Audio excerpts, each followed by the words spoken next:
Student, next जो इस lesson का जो पार्ट था credit control of money supply, कि मैं आपको आरबीआई के फंक्शन जो है वो एक्सप्लेन कर रही थी कि what are the main functions of RBI. उसमें ये वाला जो था वो लास्ट फंक्शन था हमारा, नेक्स्ट इससे पहले वाले टॉपिक में।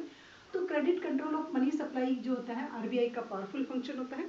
आरबीआई हमारी कंट्री में मनी की सप्लाई को अकॉर्डिंग टू डिमांड जो है वो मेंटेन करने की कोशिश करता है, और ये इसका मोस्ट पावरफुल फंक्शन है। सेंट्रल गवर्नमेंट ने इसको अथॉरिटी दे रखी है कि you have to right to control the quantity of money and supply of money, कि आप कंट्री में मनी की सप्लाई को कंट्रोल कर करके रखो। अगर मनी की सप्लाई एक्सेस में हो जाती है, मनी की सप्लाई अगर कंट्री में एक्सेस में इन कंपैरिजन दैन डिमांड, तो इन्फ्लेशन की सिचुएशन आ जाती है।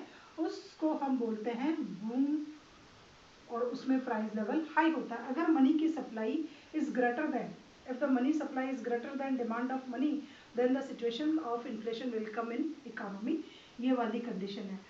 if the money supply is less than, then crisis जो है वो आ सकते हैं कि डिमांड अवेलेबल है बट आरबीआई के थ्रू नोट्स इशू नहीं किए जा रहे हैं। इसलिए आरबीआई का एक मेन पावरफुल फंक्शन है कि ये इसको मेंटेन करके रखे, अकॉर्डिंग टू डिमांड जो है वो मनी की सप्लाई रहे। तो आरबीआई जो इस पावरफुल फंक्शंस को ऑपरेट करने के लिए टू टाइप्स के जो है एफर्ट्स जो है यूज करता है। ये two instruments are use RBI for control the supply of money. First is quantitative instrument and second is qualitative instrument. Second जो होता है वो क्वालिटेटिव इंस्ट्रूमेंट होता है और फर्स्ट जो है वो हमारा क्वांटिटेटिव इंस्ट्रूमेंट है। तो quantitative instrument which focus on the overall supply of money in economy. Quantitative instrument जो होते हैं उनका जो मेन फोकस होता है control the overall supply of money in economy, कि हमारी इकोनॉमिक में मनी की जो ओवरऑल सप्लाई है एटलीस्ट वो इसको कंट्रोल करे। और these instrument are same in whole economy. ये सेम रूल्स और रेगुलेशंस के साथ होल कंट्री में जो अप्लाई होते हैं। इनके जो रूल्स होंगे वो सेम होंगे, रेगुलेशंस जो होंगे वो सेम होंगे, इनकी रेट्स जो होगी वो सब सेम होगी, और ये सेम एक्ट के अकॉर्डिंग जो है वो होल इकोनॉमिक पे सेम डेट से जो है ये अप्लाई किए जाएंगे। But qualitative instrument those instrument which focus on the selected sector of supply of money in economy. Qualitative जो इंस्ट्रूमेंट होता है, इंस्ट्रूमेंट जो होते हैं वो यूज, उनका जो मेन फोकस होता है वो एक सेलेक्टेड सेक्टर्स के लिए होता है, सेलेक्टेड लोन के लिए होता है, पर्टिकुलर बैंक के लिए होता है, पर्टिकुलर ब्रांच के लिए भी हो सकता है। तो सेलेक्टेड सेक्टर में मनी की सप्लाई को कंट्रोल करने के लिए जो है इनका यूज लिया जाता है। तो इनका जो एरिया होता है वो स्मॉल होता है और इनका एरिया वाइड होता है। इनमें सेम होता है बट इनमें डिफरेंशिएशन जो है वो अवेलेबल रहता है। देन फर्स्ट आता है बैंक रेट। फर्स्ट इंस्ट्रूमेंट जो होता है आरबीआई का उसको कंट्रोल करने का which is bank rate. Then bank rate is a rate on which RBI discounting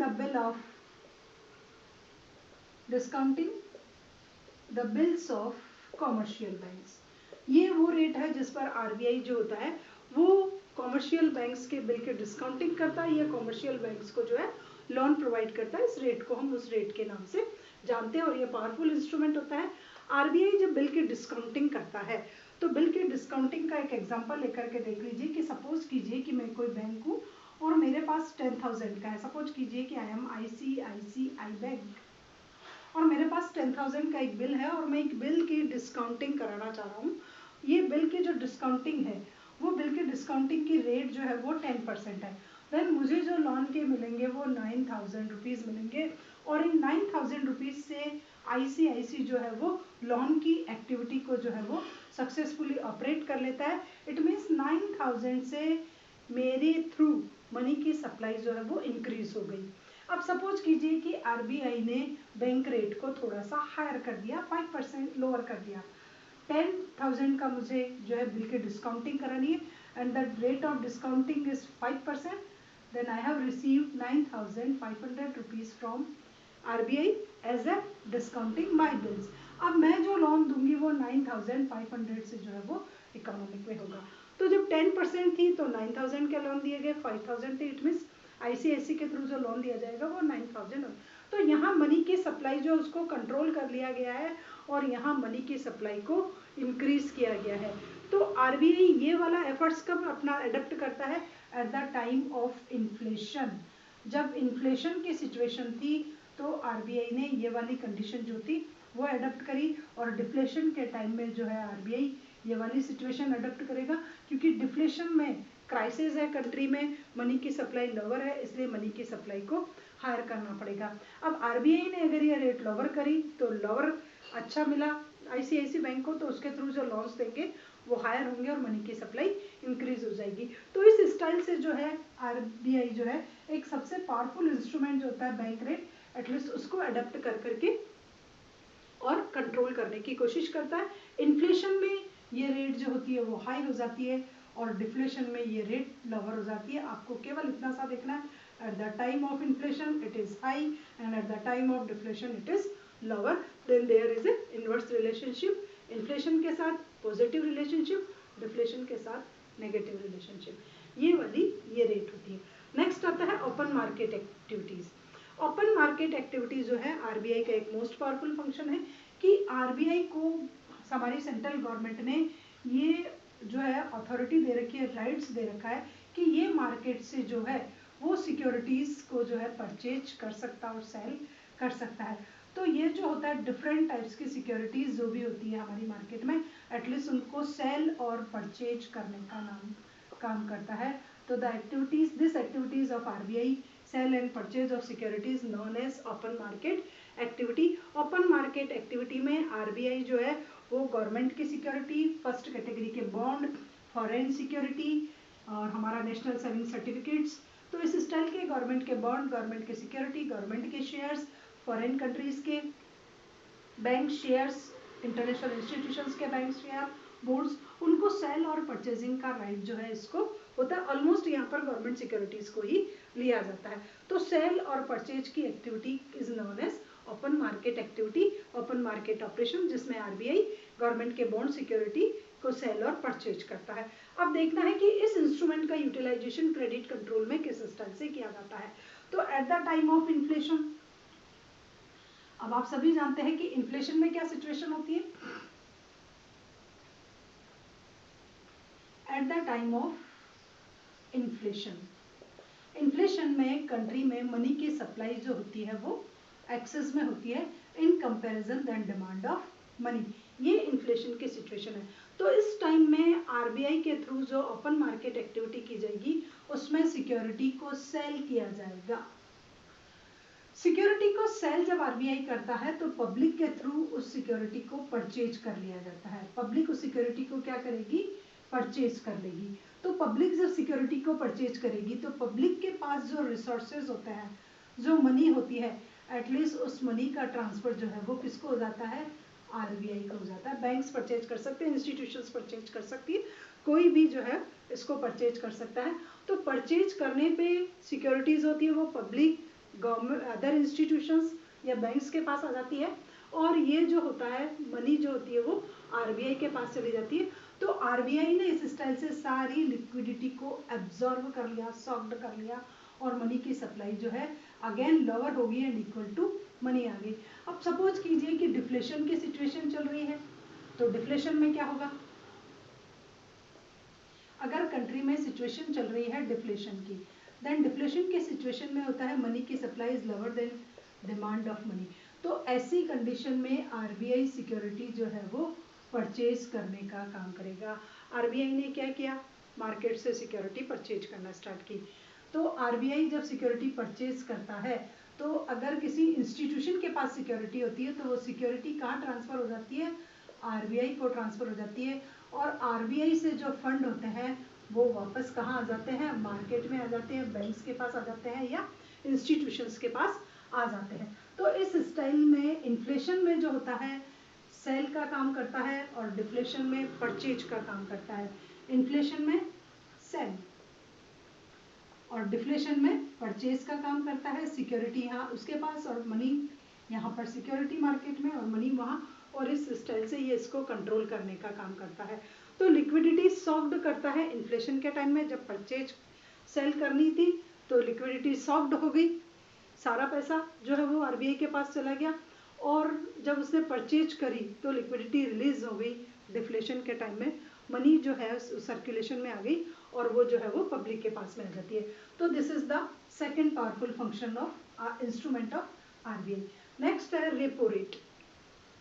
repo rate the rate at which RBI offer loan to commercial bank to buy government security. Repo rate एक वो rate है जिस पर RBI loan offer करता है commercial banks को। तो commercial banks को इसमें लोन ऑफर किया जाता है। तो लोन ऑफर करने की जो इंटरेस्ट रेट होती है which is known as repo rate, कि ये है आपको लोन दिया जा रहा है और इस लोन के कंपैरिजन में आपको जो है वो इंटरेस्ट जो है वो आरबीआई को पे करना पड़ता है। इसमें इंटरेस्ट जो है वो आरबीआई को पे करना पड़ता है, आपको लोन दिया जाता है। और लोन देने का पर्पस होता है to purchase the government securities, कि आप अभी गवर्नमेंट सिक्योरिटीज को परचेज कर लीजिए, आपको लोन दिया जा रहा है। अब जो गवर्नमेंट सिक्योरिटीज कमर्शियल बैंक्स के थ्रू परचेज की जाती है, आरबीआई उनके साथ वापस एक कमिटमेंट कर लेता है, एंड दिस कमिटमेंट या contract for sale of security, कि आपको एक प्री डिटर्मिनेट प्राइस पर और एक प्री डिटर्मिनेट डेट, ये दोनों बिल्कुल फिक्स होते हैं, डेट और प्राइस, कि इस प्री डिटर्मिनेट डेट को आपको इस प्राइस पर वापस ये सिक्योरिटी आरबीआई को सेल करनी है, बट आपने जो लोन लिया उसका आपको आरबीआई को इंटरेस्ट पे करना पड़ेगा। अब eight the time of inflation repo rate is high. Inflation के टाइम में रेपो रेट जो है वो हाई होती है। रेपो रेट हाई का मतलब होता है कि बैंक्स ने लोन लोअर लिया, और अगर बैंक ने लोअर लोन लिया तो बैंक ने ये सिक्योरिटी भी लोअर परचेज करी और मनी की सप्लाई कंट्रोल हो जाती है। And at the time of deflation जो हमारी रेपो रेट होती है वो लोअर होती है तो बैंक ज़्यादा लोन लेता है और इस स्टाइल से सिक्योरिटी में हाई इन्वेस्टमेंट करता है, तो इस स्टाइल से इसको कंट्रोल किया जाता है। Next reverse repo rate. Repo rates जो थी वो बैंक्स के थ्रू आरबीआई को पे की जाती है, and reverse repo rate is pay from RBI to commercial bank. अब यहाँ आरबीआई होता है the rate at which RBI accept the deposit of commercial bank. यहाँ आरबीआई ने कमर्शियल बैंक्स की जो डिपॉजिट है एटलीस्ट उन डिपॉजिट को क्या कर लिया है, एक्सेप्ट कर लिया है, और उन डिपॉजिट को जो एक्सेप्ट किया है उन डिपॉजिट को पर एक्सेप्ट करने पर ये जो है वो इंटरेस्ट जो है वो बैंक्स को प्रोवाइड करता है। तो ये वो परसेंटेज रेट है जहाँ आरबीआई डिपॉजिट एक्सेप्ट करता है और इसको लगता है। अब आप देखिए कि इन्फ्लेशन की सिचुएशन है, इन्फ्लेशन में सप्लाई जो है मार्केट में मनी की सप्लाई एक्सेस में है, तो आरबीआई क्या करेगा, इस परसेंटेज को हाई कर देगा। आरबीआई यहाँ क्या करेगा, इसमें इन्फ्लेशन में इस रेट को लोअर कर देगा, तो लोअर करने की वजह से क्या होगा, ये डिपॉजिट आप ज़्यादा डिपॉजिट यहाँ नहीं करोगे क्योंकि आपको पता है इंटरेस्ट बहुत लोअर है, अर्निंग बहुत लोअर है, ज़्यादा कुछ रिटर्न मिल नहीं रहा है आरबीआई से, तो आप आरबीआई में इस स्टाइल की डिपॉजिट को नहीं कराओगे और ये मनी की सप्लाई जो है वो मार्केट की ये जो आपकी डिपॉजिट एक्सेप्ट करने का इंटरेस्ट रेट जो हाई होगी वो इन्फ्लेशन में होगी और डिफ्लेशन में रेट लोअर हो जाएगी तो आप आरबीआई को यहाँ नहीं दोगे, और जब आप आरबीआई को पैसा नहीं दोगे तो आपका पैसा जो है वो रनिंग में मार्केट में चलता रहेगा। तो इस स्टाइल से रिवर्स रेपो रेट हो जाएगी, और रिवर्स रेपो रेट अगर हाई हो गई तो मोर डिपॉजिट जो है वो आरबीआई के पास चली जाएगी, तो कमर्शियल बैंक्स के पास जो है वो लोन के लिए नहीं रहेगा पैसा। नेक्स्ट आता है हमारा CRR. CRR is a ratio which deposit by commercial bank to RBI in reference to their demand deposit और टाइम डिपॉजिट। टू टाइप्स की डिपॉजिट होती है, demand deposit and time deposit. Demand deposit को होता है जिसको आप एनी टाइम विड्रॉल कर लेते हो, एंड टाइम डिपॉजिट जिनके विड्रॉल की एक मैच्योरिटी डेट होती है।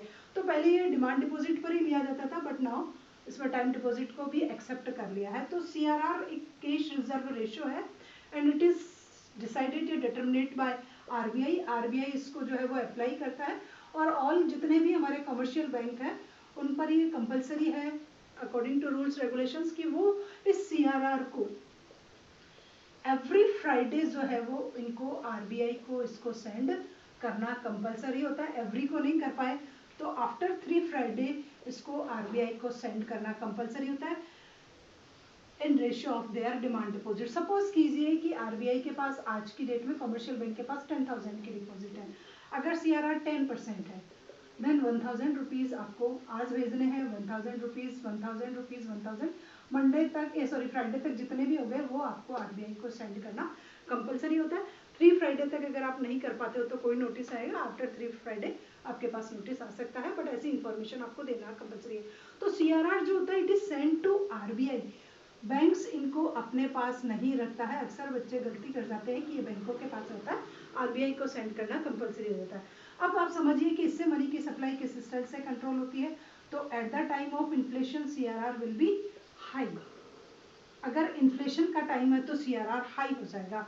सीआरआर हाई का मतलब कि अभी 10% है तो बैंक्स जो है 1000 रुपीज होता है। सपोज कीजिए सीआरआर 20% हो जाता है। सीआरआर अगर 20% हो गया तो 2000 रुपीज जो है वो आरबीआई को सेंड करना कंपलसरी हो जाएगा। और जितना ज़्यादा आरबीआई को सेंड किया उतना ही जो है वो लिक्विडिटी जो है वो बैंक्स के पास कम हो जाएगी और बैंक्स जो है वो लोअर क्वांटिटी में लोन देंगे। And at the time of deflation की कंडीशन आती है तो सीआरआर जो है वो लो हो जाएगा। सीआरआर लो का मतलब कि पहले 10 था, अब 5% हो गया। 5% हो गया, इट मीन्स आपको 500 भी आरबीआई को सेंड करना है। तो सीआरआर जो है वो मोस्ट पावरफुल इंस्ट्रूमेंट है। एंड सीआरआर किसका लिया जाता है? डिमांड डिपॉजिट और टाइम डिपॉजिट का होता है। According to rules regulation 3% to 15% तक रहता है, बट आरबीआई को राइट है कि वो इसको 30% हाईएस्ट कर सकता है। According to the act of 1934 का जो एक्ट है उसके अकॉर्डिंग आरबीआई इसको हाई भी कर सकता है गवर्नमेंट के कंसल्ट से। तो ये हो गया हमारा सीआरआर। नेक्स्ट है SLR. Next ratio is SLR, statutory liquid ratio. ये भी एक स्टाइल का रेशियो है। और एसएलआर मीन्स जो होता है कि बैंक्स की जो टोटल एसेट्स होती है बैंक के पास, एटलीस्ट उस एसेट्स का एक सर्टेन परसेंट जो होता है वो बैंक को अपने पास कैश फॉर्म में, लिक्विड फॉर्म में रखना कंपलसरी होता है। एनी टाइम बैंक को अपनी जो टोटल एसेट्स होती है उन टोटल एसेट्स का एक सर्टेन परसेंट जो होता है वो कैश फॉर्म में रखना कंपलसरी होता है। And this is known as SLR, कि वो जो परसेंटेज आरबीआई डिसाइड करेगा वो कहलाएगा आपका SLR. Almost it is 30% to 35%, 40% भी हो सकता है। इट में भी पॉसिबल कि ये 40% हो। तो बैंक की जितनी भी टोटल डिपॉजिट होगी उसका एटलीस्ट 40% जो एसेट्स होगी, सबसे पहले तो वो इंडिया में रखना कंपलसरी है। सेकंड वो कैश फॉर्म में, लिक्विड फॉर्म में, गोल्ड में। वैसे कैश ही होता है, इसमें लिक्विड भी एटलीस्ट नहीं माना जाता है, तो उसमें रखना कंपलसरी होता है। मतलब फास्ट कन्वर्टेबल हो, एटलीस्ट वो कैश में कन्वर्टेबल हो, ऐसे लिक्विड फॉर्म में रखना कंपलसरी होता है ताकि बैंक अपने कमिटमेंट को फुलफिल कर सके। इसलिए एसएलआर बैंक जो है आरबीआई डिसाइड करता है ताकि बैंकों के थ्रू अपने कमिटमेंट को टाइम टू टाइम पूरा किया जा सके, कंप्लीट किया जा सके। अब एसएलआर के थ्रू जो है वो किस स्टाइल से मनी की सप्लाई कंट्रोल की जाती है, तो अब आप समझ गए होंगे कि डिफ्लेशन में जो है ये लोअर हो जाता है, एसएलआर जो है वो लोअर हो जाएगा। और इन्फ्लेशन के टाइम में या जब मनी की सप्लाई हायर होती है तो ये जो है वो हायर हो जाएगा। इस स्टाइल से एसएलआर के थ्रू जो है वो मनी की सप्लाई की जाती है। हाई होने का मतलब अब देख लीजिए, अगर लोअर का मतलब क्या हो गया कि डिफ्लेशन है और ये रेशियो लोअर हो गया। लोअर हो गया इट मीन्स अगर बैंक के पास 4 लाख की एसेट्स है तो अगर ये 30 था और 20 हो गया, 20 हो गया इट मीन्स आपको एटलीस्ट कितना, इसका 20% आपको कैश की फॉर्म में रखना कंपलसरी है। देन 80,000 जो है वो आपको 4 लाख रुपीज का अपने पास रखना कंपलसरी है। अब सपोज कीजिए इसको हाई कर दो, लोअर कर दो, तो ये होगा कि जितना आपके पास लोअर होगा तो आपके पास एक्सेस में फंड होगा कॉमर्शियल बैंक के पास, और कॉमर्शियल बैंक मनी की सप्लाई को हाई कर सकेंगे। और अगर ये हायर है इट मीन्स बैंक्स के पास मनी की सप्लाई कंट्रोल में है। ये रेशियो तो उनको रखना कंपलसरी है, इसलिए इसका यूटिलाइजेशन एज ए लोन जो है वो नहीं किया जा सकता। तो these are all quantitative instrument. अब आता है आपका क्वालिटेटिव। तो क्वालिटेटिव मैंने आपको बताया ही था कि जो क्वालिटेटिव इंस्ट्रूमेंट होते हैं, the main focus point is special sectors. Sector हो सकता है, बैंक हो सकता है, पर्टिकुलर एक्टिविटी हो सकती है, सेक्टर हो सकता है, इंडस्ट्री हो सकती है, पर्सन हो सकता है। इट में भी पॉसिबल कि कोई पर्टिकुलर पर्सन हो, इट में भी पॉसिबल कि कोई पर्टिकुलर इंडस्ट्री हो। तो ये एक particular sector, particular bank, particular branch, particular region, particular person, particular industry, उस पर इसको अप्लाई किया जाता है क्वालिटेटिव को। और इसका मेन फोकस पॉइंट यही होता है, इसमें डिफ्रेंशिएशन होता है, अलग अलग जगह जो होते हैं वो अलग अलग इंस्ट्रूमेंट को यूज किया जाता है। तो फर्स्ट है मार्जिन रिक्वायरमेंट। बैंक्स जो होता है वो मार्जिन रिक्वायरमेंट के थ्रू भी क्रेडिट कंट्रोल को कर सकता है। मार्जिन रिक्वायरमेंट मीन्स ये होता है कि जब आप किसी को सिक्योर्ड लोन प्रोवाइड कर रहे हो, तो सिक्योर्ड लोन प्रोवाइड करते समय हम जो है किसी एसेट्स को एज ए लोन्स की सिक्योरिटी के तौर पर एसेट जो है एक्सेप्ट करते हैं। तो उस सिक्योरिटी की वैल्यू क्या थी, उस सिक्योरिटी की वैल्यू में आप अपना एक मार्जिन रखिए और मार्जिन के बाद आप लोन लीजिए। सपोज कीजिए 4 लाख रुपीज़ का हाउस था एंड बैंक्स के थ्रू जो मुझे लोन मिला वो 3 लाख रुपीज़ का मिल गया। इट मीन्स मार्जिन जो था वो बैंक ने 1 लाख रुपीज़ का रखा। अब अगर eight the time of inflation ये मार्जिन हाई हो जाएगा, जो मेरी 4 लाख रुपीज़ की एसेट्स है बैंक मुझे 2 लाख रुपीज़ का ही लोन देगा, तो इन्फ्लेशन में मार्जिन हाई हो जाएगा और eight the time of deflation bank जो है वो मुझे हाई लोन इसके थ्रू प्रोवाइड कर देगा। तो मार्जिन में बैंक को ये डिटर्मिनेट करना होता है कि मार्जिन किस कंडीशन के अकॉर्डिंग, किस कमोडिटी पे किस स्टाइल से लेना है। इन्फ्लेशन में जो होता है वो मार्जिन हाई हो जाता है और डिफ्लेशन में मार्जिन जो है वो लोअर हो जाता है। और पर्टिकुलर एसेट्स उस पर डिफरेंट होता है, गोल्ड पे अलग, मूवेबल एसेट्स पे अलग होता है और इमूवेबल पे एसेट्स पे अलग होता है। उसके बाद होती है राशनिंग ऑफ क्रेडिट, कि बैंक्स के थ्रू जो है वो राशनिंग ऑफ क्रेडिट जो है उसको भी एडप्ट किया जाता है। राशनिंग ऑफ क्रेडिट इसमें ये होता है कि पर्टिकुलर सेक्टर के लिए fixation of credit quotas for different business enterprises, कि आपका जो एक बिजनेस एंटरप्राइजेज है एटलीस्ट उसके लिए बैंक जो है वो एक पर्टिकुलर कोटा का फिक्सेशन कर देती है कि इससे एक्सेस में आप लोन नहीं दोगे। तो बैंक को इसको जो है जो भी आरबीआई के थ्रू जो भी नॉर्म्स जो डिसाइड किए गए हैं इसको फॉलो करना कंपलसरी होता है और उस कोटे से ज़्यादा जो है उस business unit, business enterprises, businessman को बैंक जो है वो लोन प्रोवाइड नहीं कर पाएगा। तो ये भी जो है राशनिंग ऑफ क्रेडिट भी एक पर्टिकुलर है मनी की सप्लाई को कंट्रोल करने के लिए। इसमें जिनसे इन्फ्लेशन की रेट हाई हो रही हो, जिस सेक्टर से, जिस बिजनेस यूनिट से, एटलीस्ट उन्हीं के लिए कोटा फिक्स कर दिया जाता है, उससे एक्सेस में लोन नहीं दिया जाता। तो इसके थ्रू भी मनी की सप्लाई को कंट्रोल करते हैं। लास्ट आता है मॉरल सजेशंस। तो इसमें बैंक्स को ये राइट है कि बैंक जो है उनकी मीटिंग्स लेता है, उनको मॉरल सजेशंस देता है, कि पर्टिकुलर उनको एडवाइस देता है, गाइडेंस देता है कि इस स्टाइल से आपको इन रूल्स रेगुलेशन को फॉलो करने होंगे और आपको इस सेक्टर्स में लोन जो है वो एक्सेस में इशू नहीं करना पड़ेगा। और सभी कमर्शियल बैंक्स के लिए इनको रूल्स रेगुलेशन को फॉलो करना कंपलसरी हो जाता है। तो इस स्टाइल से भी जो है वो इसको कंट्रोल किया जा सकता है। तो this is all about control of money supply.